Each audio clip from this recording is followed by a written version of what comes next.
Previous class हम लोगों ने क्या देख लिया था। डाइवर्सिटी इन लिविंग वर्ल्ड में हिस्ट्री को पूरा अच्छे से हम लोग इन डेप्थ देखा।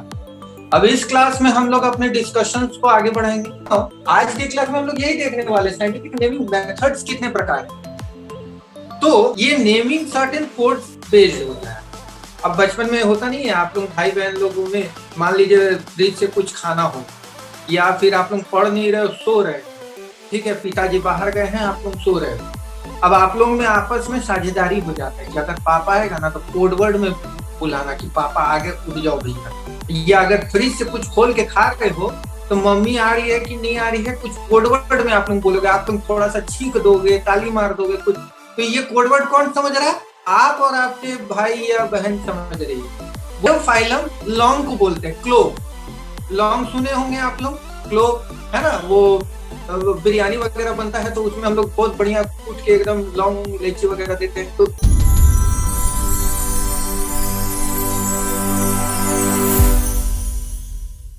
प्रीवियस क्लास हम लोगों ने क्या देख लिया था। डाइवर्सिटी इन लिविंग वर्ल्ड में हिस्ट्री को पूरा अच्छे से हम लोग इन डेप्थ देखा। अब इस क्लास में हम लोग अपने डिस्कशंस को आगे बढ़ाएंगे। सो फार इस टॉपिक में हम लोगों ने क्या देखा, हम लोग अलग अलग टर्मिनोलॉजीज को देखा, जैसे कि डाइवर्सिटी क्या होता है, टैक्सोनॉमी क्या होता है, सिस्टमेटिक्स क्या होता है, देन हिस्ट्री को भी देखा लास्ट क्लास। अब इस क्लास में हम लोग आगे प्रोसीड करेंगे about the different types of way, different ways by which we can name organism into scientific name. We can give a scientific name to an organism. ठीक है। अब इस बात को कुछ आप लोग ऐसे समझो कि सपोज करो आपके क्लास हरी,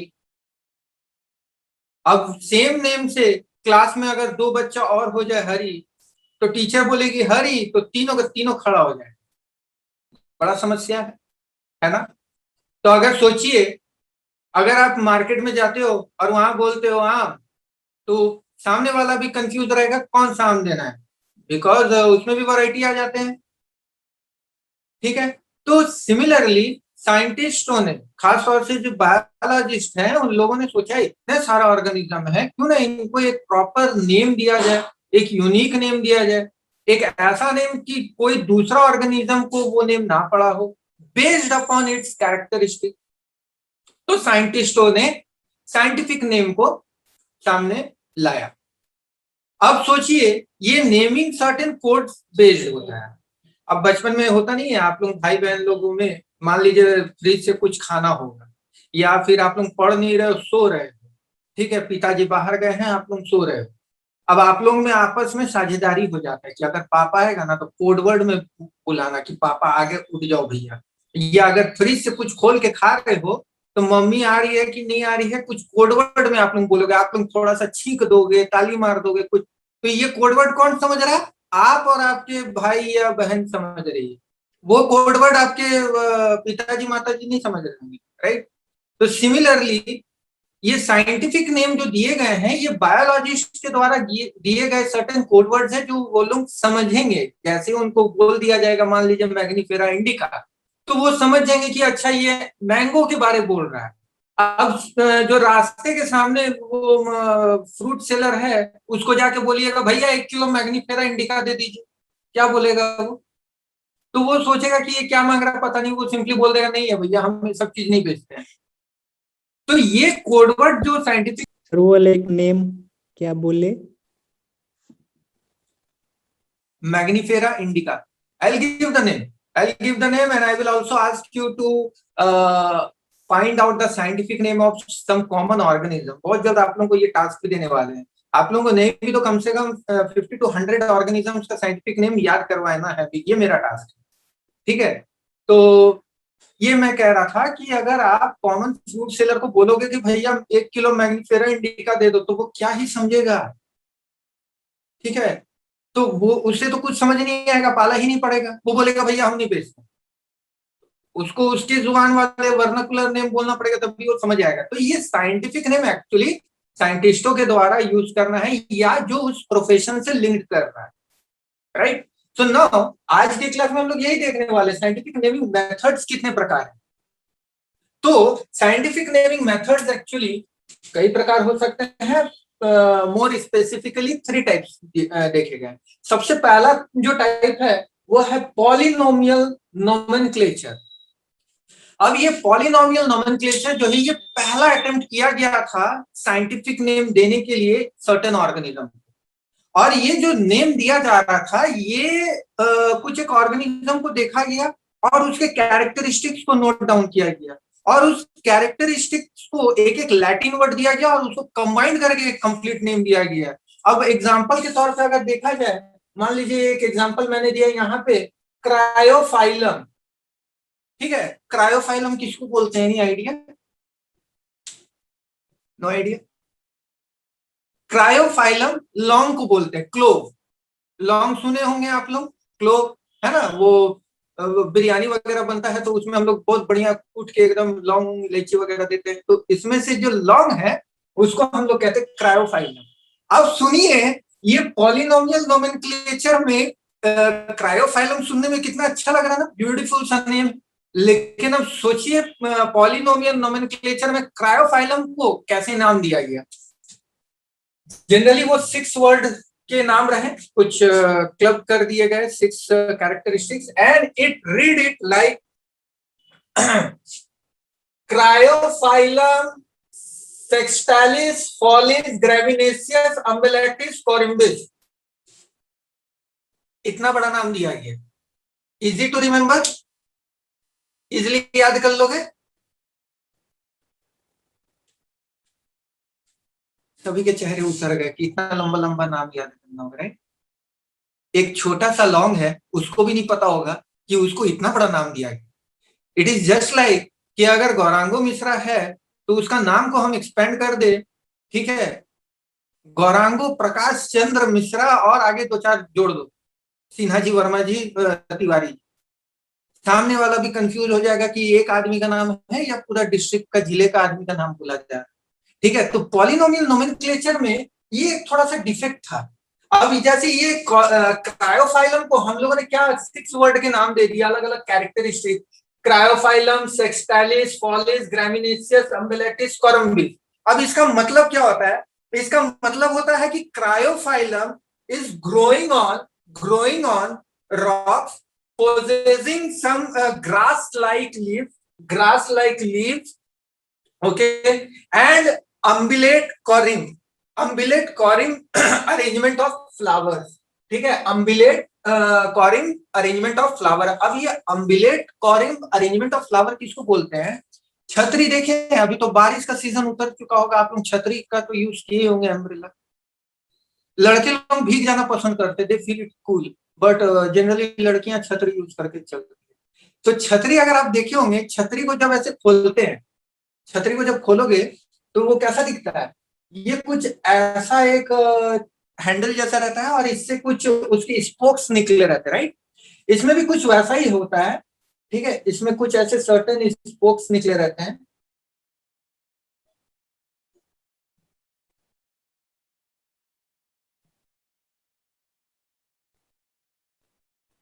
तो ये कुछ इस तरह से फ्लावर का अरेंजमेंट होता है।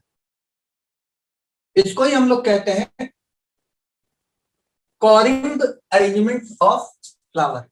ठीक है, इसको इस टाइप के अरेंजमेंट को कॉरिम्ब अरेंजमेंट कहते हैं। ये ऐसा लग रहा है कि एक अम्ब्रेला है, उसको अगर इन्वर्ट कर दीजिए तो कैसा दिखेगा? वैसा ही दिख रहा है।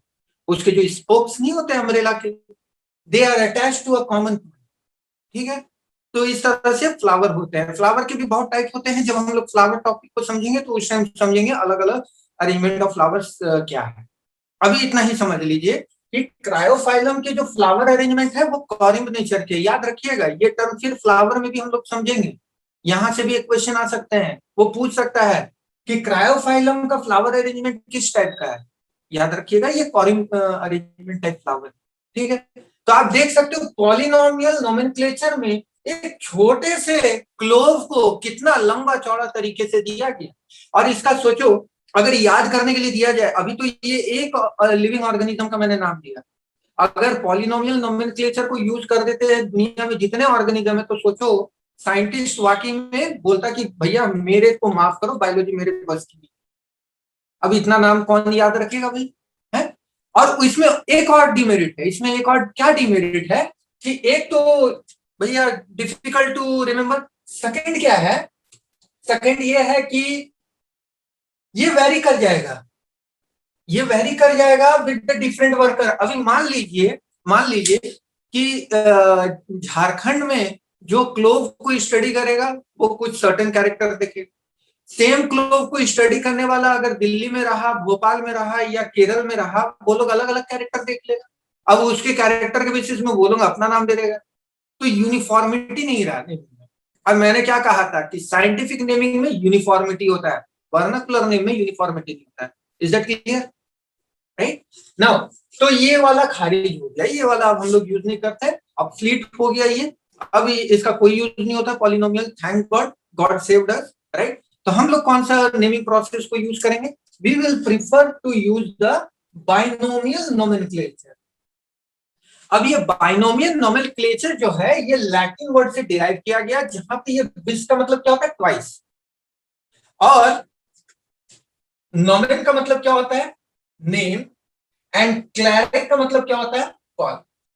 यानी टू नेम कॉल, यानी कि दो वर्ड यूज किया जाएगा एक सर्टेन ऑर्गेनिज्म को बुलाने के लिए, ठीक है ना। इट इज जस्ट लाइक कि मैंने कहा कि गौरांगो मिश्रा, मेरे साथ दो नाम जुड़ा हुआ है, एक गौरांगो और एक मिश्रा है, मतलब इस नाम का एक यूनिक बंदा मैं रहूंगा। अगर क्लास में कोई बुला ले तो it will be I who will stand up, right.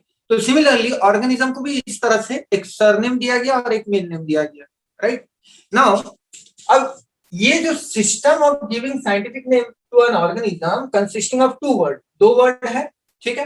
पहला वर्ड हमेशा जेनेरिक होता है, ठीक है ना। अभी बहुत जल्द हम लोग आएंगे जेनेरिक क्या होता है। तो फर्स्ट वर्ड जो भी दिया जाएगा, जैसे मान लीजिए मैग्नीफेरा इंडिका है, तो यहाँ पे मैग्नीफेरा जो है वो जेनेरिक है, and second word is specific, जो इंडिका है वो स्पेसिफिक। अब समझते हैं, बहुत सारे नाम दिया गया, यहाँ पे मैंगो का नाम दिया गया मैग्नीफेरा इंडिका, होमोसेपियन दिया गया ह्यूमंस के लिए, और ये ह्यूमंस के लिए, and Apis mellifera, Apis mellifera बोला गया हनी। अभी यहाँ पे ध्यान दीजिएगा, आजकल का लड़का लड़की लोग एक दूसरे को हनी हनी बोलता है, ये वो वाला नहीं है, ये एपिस मेलिफेरा ये वो वाला हनी नहीं है, ये ऑर्गेनिज्म वाला मधुमक्खी, हिंदी में इसको हम लोग बोलते हैं, ठीक है। इंग्लिश में इसको हनी भी कहते हैं। ये वो वाला हनी बिल्कुल भी नहीं है, कंफ्यूज मत कीजिएगा। वो वाला हनी को हम लोग क्या कहेंगे?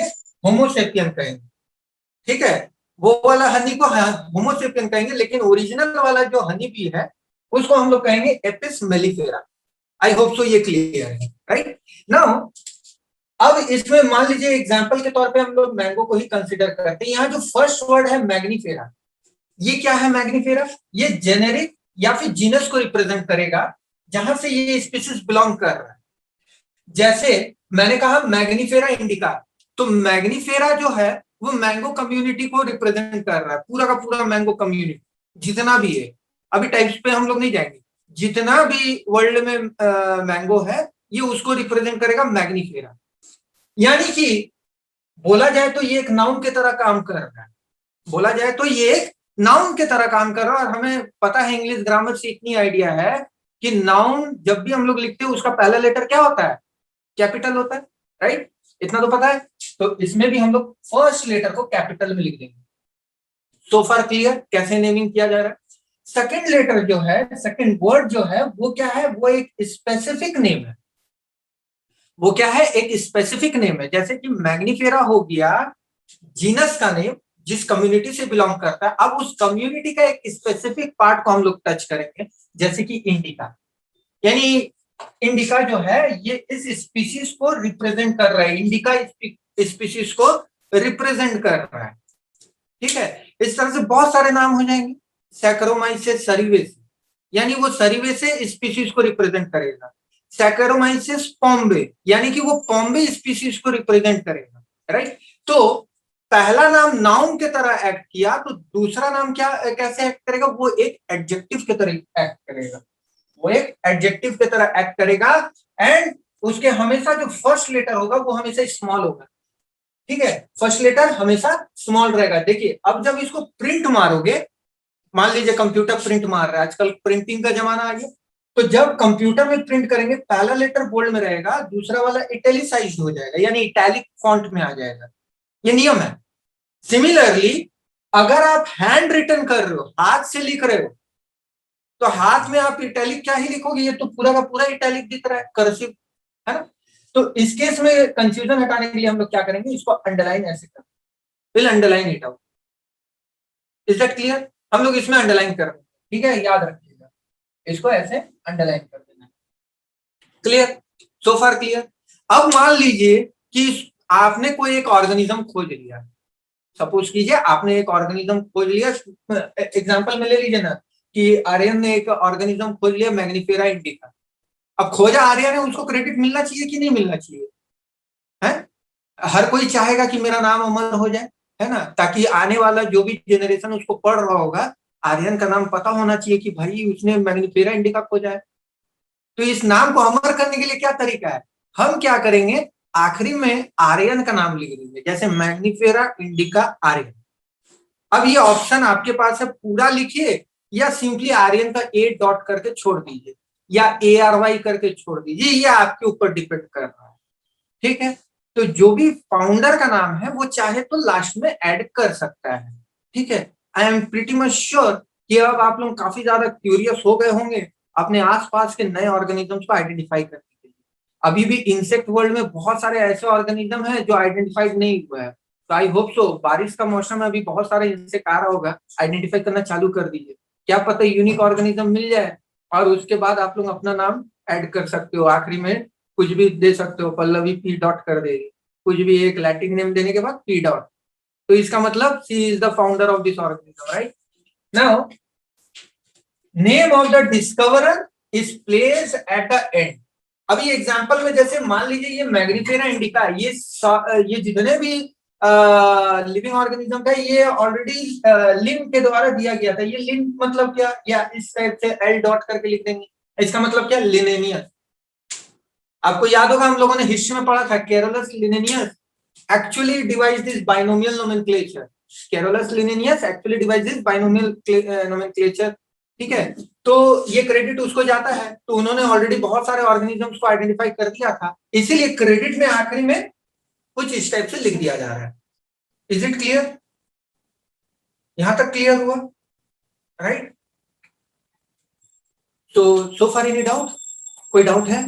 तो अब आगे हम लोग देखेंगे कि ट्राइनोमियल नोमेनक्लेचर भी एक टाइप है नेम करने के लिए, okay. Third one is the trinomial nomenclature, right. ये इसमें क्या होगा, ये जनरली हम लोग यूज करते हैं कि अगर हमारे पास कोई सब स्पीसीज या वैरायटी है, मान लीजिए कोई एक सर्टेन ऑर्गेनिज्म है, हमने उसका जीनस नेम स्पीसीज नेम दे दिया, लेकिन उसमें भी एक सब कैटेगरी और निकल के आता है, तब उसको हम लोग क्या कहेंगे, हम लोग उसको सब स्पीसीज कहते हैं, और उसके केस में क्या करेंगे, एक और छोटा सा नाम का सहारा लेंगे, एंड कलेक्टिवली जब हम वो तीनों वर्ड को लिखेंगे तो हम लोग उसको क्या कहेंगे, ट्राइनोमियल नोमेनक्लेचर, ठीक है। ये बहुत ज्यादा डिफरेंस नहीं है बाइनोमियल से, बस it is just like a fact कि अगर कोई उसी पर्टिकुलर स्पीशीज का सब स्पीशीज दिख जाता है तो उसको हम लोग क्या कहेंगे, ट्राइनोमियल नोमेनक्लेचर के तहत सब स्पीशीज नाम को अटैच कर देंगे। अभी इसमें एग्जाम्पल अगर कंसिडर किया जाए तो एग्जाम्पल क्या है, एस्कैरियासिस लंबरकॉइड्स, तो ये एक पैथोजन का नाम है, ये क्या है, राउंड वर्म है, ठीक है, और ये जनरली किसको इफेक्ट कर रहा है, ह्यूमनिस यानी ह्यूमन को इफेक्ट कर रहा है, तो इसका नाम हम, अब ये राउंड वर्म जनरली कोई दूसरा ऑर्गेनिज्म को भी इफेक्ट कर सकता है, राइट, लेकिन जो राउंड वर्म ह्यूमन को इफेक्ट कर रहा है उसको हम लोग एक अलग कैटेगरी में रख दिए कि वो ह्यूमन को छोड़कर और किसी को इफेक्ट नहीं कर रहा है, इसीलिए हमने उसके साथ एक सब स्पीशीज को जोड़ दिया कि एक सर्टेन राउंड वर्म स्पीशीज है जो सिर्फ ह्यूमन को इफेक्ट कर रहा है, किसी और ऑर्गेनिज्म को इफेक्ट नहीं कर रहा है, राइट, क्लियर। तो इस केस में हम लोग क्या कहेंगे, एस्कैरिस लंबरकॉइड्स ह्यूमनिस, मतलब ये कॉमन ह्यूमन राउंड वर्म है जो ह्यूमन को इफेक्ट कर रहा है, ठीक है ना। नाउ अब हम लोग आगे बढ़ के देखेंगे कि what are the rules for binomial nomenclature. ऐसा नहीं है कि आपने कोई एक ऑर्गेनिज्म को आइडेंटिफाई किया और आपने एक रैंडमली नाम दे दिया एंड दैट्स इट। उस नाम को डिवाइड करने के लिए सर्टेन कोड्स हैं, कुछ ऐसे एजेंसीज बने हुए हैं, इंटरनेशनल कोलैबोरेशन बनाए गए हैं ताकि आपका जो नाम है वो ग्लोबली एक्सेप्टेड हो, यानी इंडिया में बैठा व्यक्ति नाम के साथ यूज कर सकता है, और अगर यूएस वो बंदा चला जा कोई बंदा अगर वर्क कर रहा है यूएस में सेम ऑर्गेनिज्म के साथ, तो वहां भी नाम चेंज नहीं होगा, राइट। तो ये कोड्स को अब हम लोग क्विकली देखेंगे कौन कौन से कोड्स है इसमें। जैसे कि मान लीजिए कोई प्लांट है, यानी बोटानी से बॉटनी से रिलेट कर रहा है, तो उसके लिए एक सर्टेन कोड है जिसको हम लोग क्या कहते हैं, international code of botanical nomenclature, abbreviated as ICBN. ये बहुत इंपॉर्टेंट है, ठीक है, ये बहुत इंपॉर्टेंट है, यहाँ से क्वेश्चन पूछे जा सकते हैं आपको। Indian code for botanical nomenclature इस टाइप से कंफ्यूज कर सकता है, ठीक है। और सभी के फर्स्ट लेटर को लिया गया, देखिए ICBN बन गया international code of botanical nomenclature. तो ये बॉटनी से रिलेटेड है। अगर मान लीजिए कोई लिविंग ऑर्गेनिज्म से रिलेटेड है, तो उसको हम लोग क्या कहेंगे, उसको हम लोग कैटेगरी में डाल देंगे ICZN, यानी कि international code of zoological nomenclature. Similarly अगर कोई हमको बैक्टीरिया आइडेंटिफाई हुआ, नए टाइप के बैक्टीरिया मिले, तो बैक्टीरिया के लिए एक अलग कोड दिया गया, उसको हम लोग क्या कहते हैं, international code of bacteriological nomenclature, जिसको कुछ इस तरह से लिखा जाएगा। दोनों को कंफ्यूज नहीं होना है, ये बॉटनिकल में भी बी होता है और बैक्टीरियोलॉजिकल में भी बी होता है, लेकिन बैक्टीरियोलॉजिकल का BAC तक लिखा गया है, यहाँ आप देख सकते हैं, लेकिन बॉटनी का सिर्फ कैपिटल भी लिखा गया है, तो ये कंफ्यूज भी किया जा सकता है। नाउ इंटरनेशनल ICBN, अभी रिसेंटली कोरोना वायरस कोविड-19 जो आइडेंटिफाई हुआ, ये कोरोना फैमिली से बिलोंग करता है कोविड-19, तो इसका नाम कोविड-19 कैसे पड़ गया, वो एक सर्टन नोमेनक्लेचर प्रोसेस से गुजरा है, और इसको देख रेख करने वाला कौन है, ICBN, यानी international code of viral nomenclature. कोई भी वायरस अगर आइडेंटिफाई हो रहा है तो it have to get processed under this ICBN, ठीक है। सिमिलरली ICNCP, यानी कि international code of nomenclature for cultivated plants. कई सारे प्लांट्स को जो हम लोग कल्टीवेट करते हैं, ठीक है, तो उसके सर्टन यूनिक फीचर्स है। अब हमने क्या किया कि कल्टीवेटेड प्लांट और बाकी नॉर्मल प्लांट्स को हम लोगों ने सेपरेट आउट कर दिया, कि नॉर्मल प्लांट्स में कुछ सर्टन एल्गीज वगैरह भी आ जाएगा जो हमारे कॉमन प्रोसेस में नहीं देखे जा सकते, कल्टीवेट हो रहा है, राइट। तो इसीलिए ये कंफ्यूजन को अलग करने के लिए कल्टीवेटेड प्लांट का एक अलग कोड रख दिया गया, और पूरे अनदर प्लांट कम्युनिटी के लिए। अब हम लोग मूव ऑन करते हैं रूल, कौन से सेट ऑफ रूल्स को फॉलो किया जाएगा to name certain living organism. तो इसके सर्टेन रूल्स हैं, जैसे कि अभी देखिए हम लोग ने ऑलरेडी डिस्कस कर दिया कि जेनरिक नाम को सबसे पहले लिखना है, we have to write the generic name first and follow to this should be the specific name. इसके बाद ही कुछ और डिस्कवरर का नाम रखना है। सेकंड में क्या है, स्पेसिफिक नेम जो है वो हमेशा स्मॉल लेटर से बिगिन करेगा। थर्ड हम लोगों ने ऑलरेडी डिस्कस किया कि name of author have to be kept in the Roman script, right. Fourth में आते हैं, ओरिजिनल नेम जो है वो लैटिन नेम से लिया गया है, इसलिए और जो नए ऑर्गेनिजम्स अगर बाय द वे आ भी रहा है तो उसको डिराइव किया जा रहा है लैटिन लैंग्वेज से। क्यों? क्योंकि लैटिन एक डेड लैंग्वेज है। अभी जैसे इंग्लिश में अगर देखा जाए तो इंग्लिश में कई हर साल नए नए वर्ड जुड़ रहे हैं। धोती एक टर्म है जो इंग्लिश डिक्शनरी में ऐड हो गया, अगर जुगाड़ का वर्ड बोले तो वो इंग्लिश डिक्शनरी में ऐड हो गया। सिमिलरली इंग्लिश लैंग्वेज में क्या हो रहा है कि वो अगर गलत प्रोनाउंस कर गया तो वो नाम परमानेंट रह जाएगा। जैसे कई सारे अंग्रेज लोग आए, ठीक है, उन्होंने कोलकाता को कैलकाटा बोला और वो कई सालों तक फॉलो आउट हुआ। सिमिलरली मुंबई, जो कि मुंबा देवी के नाम पे है, उसको बोल दिया गया बम्बई, तो वो बॉम्बे बॉम्बे कई दिनों तक, हालांकि इन सब नामों को चेंज किया गया, ठीक है। But it happen to be कि अगर गलती से किसी ने गलत नाम बोल दिया या गलत स्पेलिंग दे दिया तो वो परमानेंट रह जा रहा है। लेकिन लैटिन के साथ ऐसा नहीं होगा। क्यों? क्योंकि लैटिन ऑलरेडी एक डेड लैंग्वेज है, और डेड लैंग्वेज में किसी तरह का कोई चेंजेस नहीं आ सकता, उसका फॉर्म में चेंजेस नहीं आ सकता है, राइट। तो हम लोगों ने अब तक रूल्स को स्टडी किया। Then moving on to the fifth rule of naming certain organism, वो क्या है, name of the families and sub families is based on the name of type of genus. Genus का नाम क्या है उसके बेसिस में तो उसका जो name of family and sub families होगा वो होगा, right. So name of any family और सब family is based on the name of type of genus, किस टाइप का वो जीनस से बिलोंग करता है, राइट। देन सिक्स्थ में क्या है, no names are recognised prior to those used by Linnaeus, यानी लिनेनियस ने सर्टेन ऑर्गेनिजम्स को आइडेंटिफाई किया। अब हम लोगों ने हिस्ट्री को देखा कि लिनेनियस के पहले भी सर्टेन ऐसे लोग थे, वैदिक लिटरेचर भी था जहां पे कई सारे लिविंग ऑर्गेनिज्म को आइडेंटिफाई किया गया, बोथ प्लांट एंड एनिमल में। तो वो जितने भी प्लांट एंड एनिमल को आइडेंटिफाई किया गया उन सब नाम्स को रिजेक्ट कर दिया जाता है। लिनेनियस जितने आइडेंटिफाई किया वहां से नेम्स को कंसिडर करना चालू किया गया। ये ऐसा इसलिए किया गया कि कोई कंफ्यूजन ना हो। पता चला लिनेनियस ने मैग्निफेरा इंडिका एक नाम दे रखा है लेकिन हमारे वैदिक लिटरेचर में उसका कुछ और नाम, तो ऐसे में तो कंफ्यूजन हो जाएगा। तो लिनेनियस से पहले जो भी आइडेंटिफाई किया गया था उन सभी नाम्स को रिजेक्ट कर दिया जाता है।